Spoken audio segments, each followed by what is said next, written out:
Join me now to chew on all this. John Carney, Breitbart economics editor and co-author of the Breitbart Business Digest.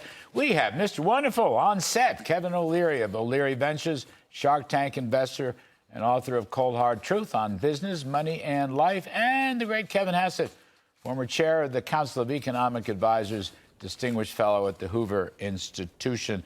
Kevin, you're the furthest away. The numbers today, actually, I'm going to say manufacturing. The index of industrial production was down. Manufacturing fell 0.5%. Manufacturing's down 1% for the last year. Business equipment investment barely above water for the past year. So, Kevin, you got a lousy retail sales number, but it looks like all the government stimulus hitting consumers may be coming to an end. The so-called Biden boom, which was temporary, is it over? Is that what's going on here, or what? Well, you know, I think that you know this, Larry, that there are parts of the country in January where the sun never comes up, right? And the fact is that that's kind of what the January data are like for me. The seasonal changes are so massive that when I see big numbers, positive or negative, then I'm always kind of scratching my head and wondering, okay, so it's going to reverse in February. And so the market has just had a crazy few days because it's really reacting a lot to January data. You know, I think that the economy certainly not as strong as it looked a week ago, but it's still, GDP now says around 3%. Mm-hmm. And I think that I still feel like the economy is way stronger than I expected, given all the terrible policies and the expiration of the expensing and so on. And so I'd have to say that this is really food for thought. It's something to watch out for. There are cracks in the labor market. So maybe that recession you and I talked about a year ago is finally starting to happen. But 1 month of data, especially in January, is not a lot of evidence. No, that's fair enough. No, that's fair enough. People were surprised at our weak retail sales. John Carney, I know you follow this very carefully. It's an odd thing because you had higher than expected inflation and lower than expected consumer spending. Right. So let me make this make sense. So we see goods deflation in the last CPI report. All the inflation is coming from the services sector. Mm-hmm. The retail sales data is all goods. There's restaurants in there. That was up. So the services part of the retail sales actually went up. But so when you're seeing this low number for retail sales, what you're really seeing is the price action. People are still buying things, but those things are lower in price. I think you saw a lot of January clearance. There was a huge inventory build in December. I think you're seeing a lot of that come out. That will lower retail sales because it's a nominal figure, not adjusted for inflation. Kevin O'Leary, as you travel and make your investments and assess your investments, I mean, I don't think the business side of this story has been very good at all. I do concede the overall GDP, yes. I concede massive government spending. Yes, consumer side. It may be on services, as John is saying. But, I mean, how do you see that? Some people think we've been in a business recession or a flat line. Better to look at it, Larry, as a CapEx slowdown. In other words, if you think about what's going on in 60% of the economy, and I'm always an advocate for small business, those companies 5 to 500 employees, they're having a hard time borrowing money. And part of it's the regional bank story you've been following for 2 years now.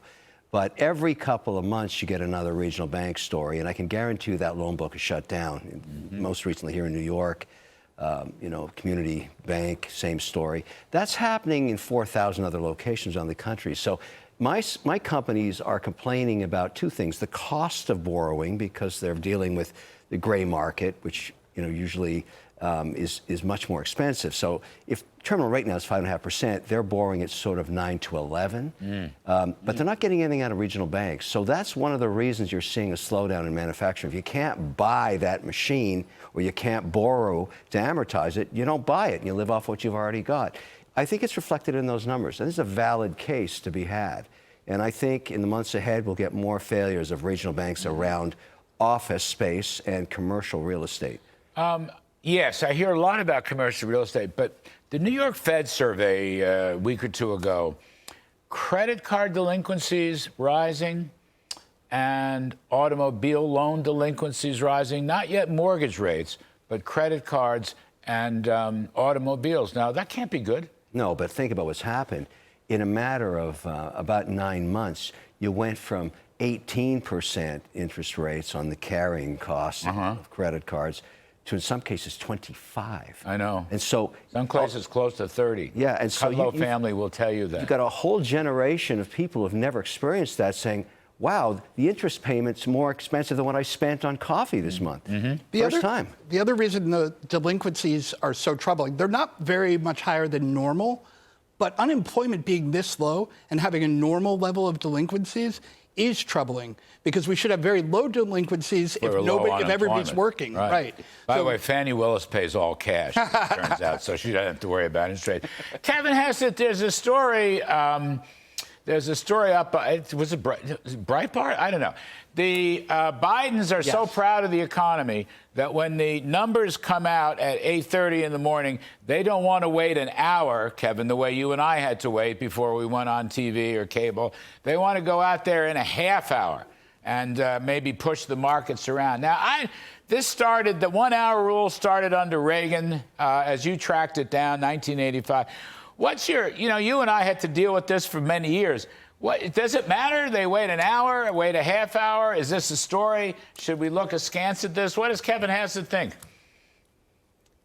Well, just look at like how much Carney and O'Leary know about the economy. The fact is that if the White House comes out when there's a retail sales number and says something that's ludicrous, then it's you're going to be red meat for Breitbart, and they're going to set markets straight right away. And the fact is that there are a lot of career staffers at OMB and at CEA that aren't partisan, that really understand nuances of the data that might be important. Like, for example, in the CPI just now, there was a massive drop in used car prices, which had a big effect on the overall number. So it's actually worse than you thought. I think that having Larry Kudlow out on TV a half hour after the instant response guys is not going to have any political effect. And frankly, I think that it would inform the debate to have you out there sooner. I actually supported it. I gave him a quote. I said, I actually think that our team will be better. And also think ahead, next January, Kudlow's minions are going to be hopefully on TV a lot, and having them out there in half an hour, I think, will be good to stop the negative slant. John Carney and Kevin O'Leary know more about this stuff than we do.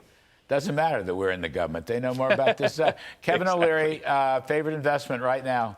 Buying stocks, selling stocks? 30 seconds. I'm staying long equities because I don't see much more opportunity in fixed income right now. I'm still incredibly bullish on the economy. But I'll tell you the thing I'm most interested in, Larry. My biggest gains have come from mid-cap stocks, a subset of the Russell 2000. Yeah. Why is that happening? Because 50% of the market that has to make bets for the next 24 months is assuming a regime change in Washington, at least a 50-50 chance to a less regulated domestic economy. Now you're Those cooking. companies Now are you're all cooking. domestic revenue. Oh, I love this. You deregulate, including energy, which is selling at a huge discount. Yes. You want to be long now before the market figures out regime change. Because look at what would happen just to energy. It's such Deregulation. I got to get out. John Carney, 10 seconds. Fed rate cuts. No, everybody's overinterpreting this. Right. The Fed is not going to cut in March, May, June. The market is too hot. You're exactly right. They're all crazy about that. Kevin O'Leary, Kevin Hassett, John Carney, thank you ever so much.